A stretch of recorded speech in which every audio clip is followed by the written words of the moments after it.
कभी भी किसी की सवारी को देख कर के मजाक बनाना, उसके बारे में कुछ बातें कहना या हंसना या कुछ उल्टी सीधी चीज़ें बोलना अच्छी बात नहीं है।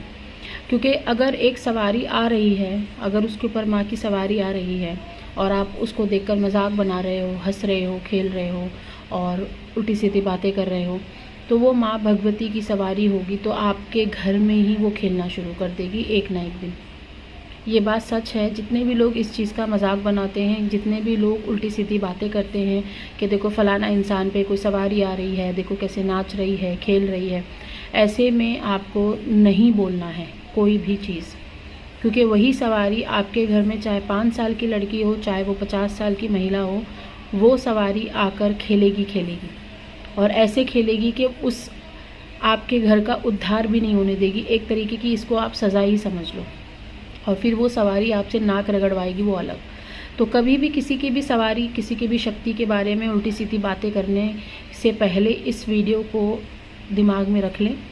ऐसा होता है, सेशंस होते हैं, बातें होती हैं, तो इसमें मैंने भी देखा है चेकिंग के दौरान कि लोग जो दुखी हैं और उनके ऊपर सवारी आ रही है, आधे से ज़्यादा लोग इसलिए दुखी हैं क्योंकि लोग एक दूसरे को देखकर मजाक बनाते हैं कि सवारी आ रही है, देखो खेल रहा है, देखो चिल्ला रहा है, देखो ये है वो है।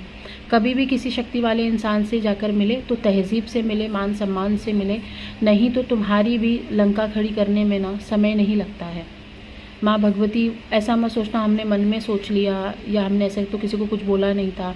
आपने अगर अपने मन में एक सिंगल विचार भी ला दिया ना माँ के प्रति कि माँ ऐसा है वैसा है, माँ थोड़ी ना खेलती हैं आके, तो आपकी बैंड बजने में ना साल भर भी नहीं लगता।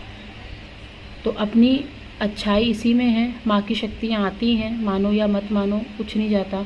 माँ की शक्तियाँ आती हैं, सच में खेलती हैं, लोगों का कल्याण करती हैं, काम करती हैं।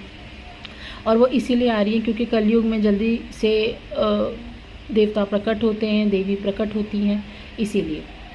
और आप जाकर के वो सारा सत्यानाश कर देते हो उल्टी सीधी बातें करके, जिसके वजह से आपको और आपके पूरे परिवार को झेलना पड़ता है।